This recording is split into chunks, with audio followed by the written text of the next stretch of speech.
اے زما ربا تا زه د ظلم نه بچ کړی نه یم چې ظلم به نه کېږي. ورته او الله به ورته او ظلم خو نه زه چا باندې کوم او نه په چا باندې کېدی شي د الله په در کې. نو بس صحیح دی الله، زه صرف د خپل ځان نه ګواه منم او نور یو ګواه نه منم. ورته صحیح. نو نن ته کافي د خپل ځان دپاره چې ته ګواه شي. فیختم علی فی، نو په خوله باندې به ورته مهر ووایي او الله به دغه اندامونو ته وایي خبرې کوئ. نو لاسونه، خپې، جبه، سترګې چې څه یې کړي دا ټول به بیان کړي. نو چې کله دته د خبرو اجازت میلاو شي نو دی به وایي بعدا لکن وسحقا، هلاک شي، تباه شي د خپلو اندامونو ته به وایي فعنکن کنت اناضل، ما خو ستاسو لپاره د الله سره باس کو، تاسو په ما باندې ګویې وکړه. دا حدیث امام مسلم راوړی. رسول الله وسلم تعجب وکړو، ځکه روایت کې وایي چې عجبت من مجادلة العبد ربه یوم القیامه، تعجب مې په هغه بحث مباحثه باندې وکړو چې بنده به یې کوي د خپل رب سره. الله اکبر. او یو حدیث کې داسې راځي، دې ته خو کې د یېرې روایت دی، امام طبري دا راوړی دی. ابو موسی الاشعري رضی الله عنه وی کافر به راوغوښتی شي او منافق د قیامت په ورځ حساب کتاب له الله به ورته دا اعمال ټول وښیي، دی به ترې منکر شي چې دا ما نه دي کړي. نو بیا به وایي چې ای ربه ستا په عزت مې دې قسمي، دا منافق به دا وایي او دا کافر، ستا په عزت مې دې قسمي دا کم ملائک چې دي دا اعمال چې لیکي دوی هغه څه زموږ په باره کې لیکلي دي چې موږ نه دي کړي.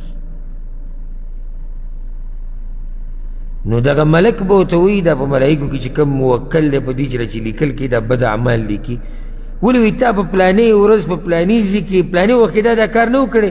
دی به وایي لا وعزتک، نه نه ای الله ستا په عزت مې دي زموږ قسمي ما دا کار نه دی کړی. نو د ده په خوله باندې به مهر ووالی شي. ابو موسی اشعري رضی الله عنه وایي اولنی اندام چې د ده د بدن نه به خبرې شروع کوي هغه د ده د ښی ورون چې کوم دی دا به اولنی خبرې شروع کوي. دا ښی ورون او دا ښی پتون دا به خبرې شروع کی. او بیا ابو موسی رضی الله عنه دا آیت وی اليوم نختم على افواههم وتكلمنا أيديهم وتشهد أرجلهم بما كانوا يكسبون. الله إنن ورز بزر دوی په خلو باندې مهرونه واما او د دوی دا خبرې او د دوی دا خپې به زما سره د دوی دا لاسونه او د دوی دا خپې به خبرې کوي او هغه څه به بیانوي چې څه دوی کړي دي. ډېره د یېرې خبره ده. ښه وګوره په غور سره د خپلو لاسونو ته او د خپو ته او د بدن ته، همدقه بدن به ستا باره کې ګواهي ورکوي او چې ښه کار دې کړی د ښه کار دله هم ګواهي کوي. نو دلته رسول صلی الله علیه وسلم تعجب کړی دی. او دا حال دا کوم چې دی ابو موسی رضی الله عنه په دې روایت کې دی دا الله قیامت په ورځ قرآن کې هم ذکر کړي چې قیامت په ورځ به داسې کېږي. لکه الله سوي سورة المجادله کې يوم يبعثهم الله جميعا، الله وي په کوم ورځ چې به زه دا ټول خلک را جمع کړم فيحلفون له كما يحلفون لكم. نو دا منافقان به دقه شان قسمونه الله ته به دروغ وخوري لکه څنګه چې تاسو ته خوري مؤمنانو. هلته به هم دوی دا قسمونه خوري نه نه یا الله موږ نه ده کړی، څه قمقل قوم دی. نو قسم په دروغ وخوري او چا ته یې خوري؟ الله ته یې خوري. یعنې هغه منافقت سره او د دروغو د قسمونو سره دومره عادت شوي دي چې یعنې آخرت کې هم د دوی دغه حال روان دي. نو په دې باندې رسول صلی الله علیه وسلم یعنی تعجب کړو. یو پیر تعجب په دې باندې کړو چې د دې قرضو دا مسله ډېره سخته ده وایي، دې کې ګنجایش نشته. وګوره دې حدیث ته غوږ کېږدې ښه. محمد ابن جحش رضی الله عنه روایت دی، امام نسائی امام احمد راوړی دی. بعض خلک قرضې وایي که نه، وایي بیا به ورسره ګورو بیا به ورسره ګورو. یو خو هغه سړی دی قرض و لین دین، لازم انسان چې دنیا کې قرض لین دین راځي والي او ارادې ښه پخه ده ورکوي واپس، او دقه تګ و دو کې دی او کوشش کوي چې دا زه واپس ورکوم، دغه جدا خبره. خو دا کوم چې ټوغې کوي د خلکو په دې مالونو پورې او د الله دا بندګان تنګوي او یا باز پې کوي وایي څه به وکړي را سره زیات نه زیات وجلی مې شي. صحیح ده دغه انسان خو به سره زیات نه زیات څه ونه کړي، خو دا واوره.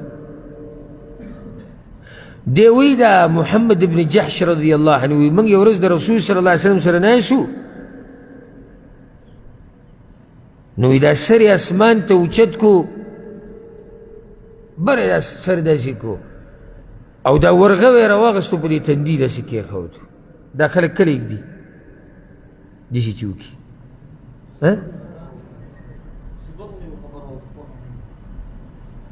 نږدې دلته چا څه وویل؟ نه تعجب چې سړی وکړي داسې نه وي. دغه شان رسول صلی الله علیه وسلم وکړه، دا ورغوی به یې تندي کېښ وی سبحان الله سبحان الله.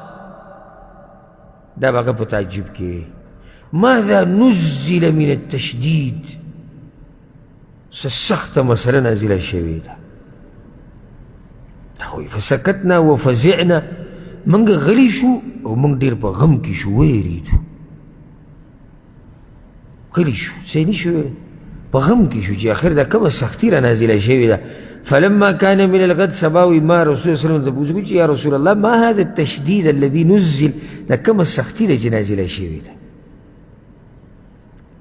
وما تيوي چې والذي نفسي بيده پاک رب مې دې قسمي د چا په لاس کې چې زما ساه ده، لو ان رجلا قتل في سبيل الله،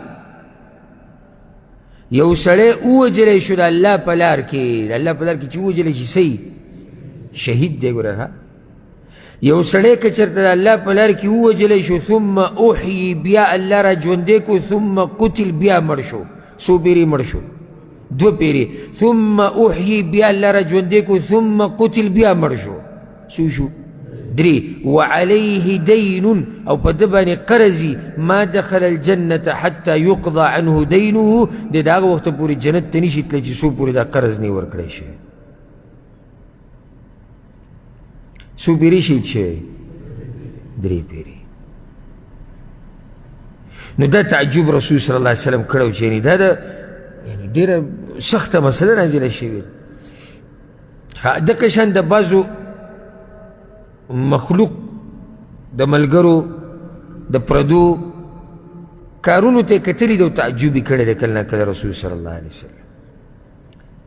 لکه بای کې یو تعجب یې په څه کړی و؟ عائشه رضی الله عنها سره لوبې وي په هغې تعجب کړی او ځکه وایي چې وی کله چې رسول صلی الله علیه وسلم د تبوک د غزا نه واپس راغی او خیبر یا د خیبر د غزا نه، شک دی د راوي، او امام ابن حجر ترجیح دې له ورکړې چې دا د خیبر خبره کوي. خیبر نه چې کله رسول صلی الله علیه وسلم را واپس شو، نو کله چې را واپس شو او په دغه ورځو کې د هغې عمر 14 کاله و تقریبا. وفي سهوتها ستر، او د هغې په دې کوټه کې د عایشه رضی الله عنها په کوټه کې پرده ځوړنده وه.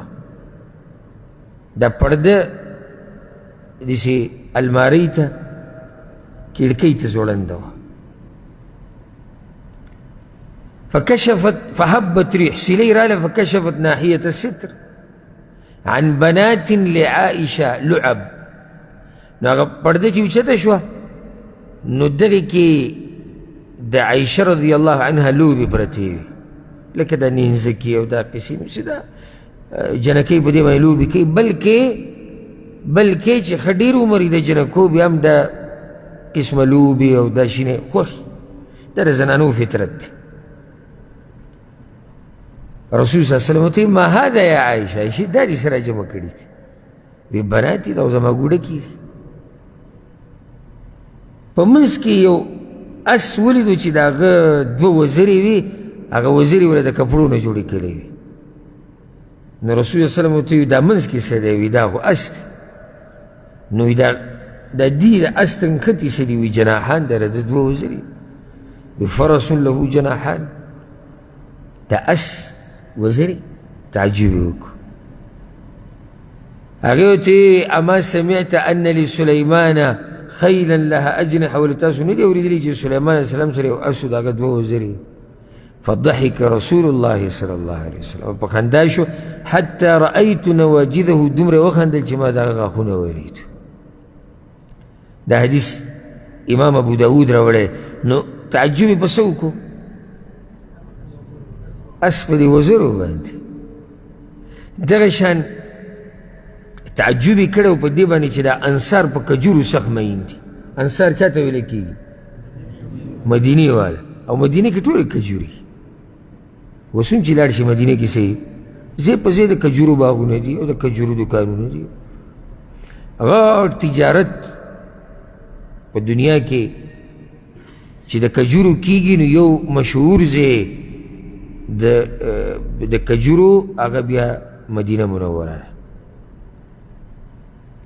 انس بن مالک اوس دې خبرې ته غوږ کېده رضی الله عنه. او زه درته دا وایم د الله شکر ادا کوو چې زموږ تعلق یې د قرآن او حدیث سره پیدا کړی دی. یعنی چې ګنټه او یو نیمه ګنټه سره پاسه ګنټه بیان کېږي او ته دا اورې الله وایي او صحابي وایي او پیغمبر وایي او الله وایي او پیغمبر وایي او پیغمبر وایي او حدیث کې دی او بخاري وایي او ابو داود او امام ابن ماجه وایي. دا ګوره د الله اوچت نعمت دی، هر چا ته یې نه نصیب کوي. یعنې تاسو به د یارانو بیانونه اورېدلي، څوک ډک وسلې ولي، څوک خوبونه بیانوي، څوک په هوا کې الوزي، څوک غله معلوموي، څوک قصې کوي، څوک وظیفې بې سنده ورکوي، څوک خپله باتوري بیانوي، څوک د خپل مذهب دفاع کوي، څوک د خپلو مولیانو د بزرګانو قصې بیانوي، څوک څه کوي او څوک څه. او ته په یو داسې بیان کې کښېنې چې هغې کې د الله او د الله د رسول خبره کېږي. دا ګوره اوچت نعمت دی، شکر ادا کوي دې نعمت، الحمدلله ووایه. او د دې نعمت بې قدري ونه کېږي نه، الله به یې نه والي. الحمدلله.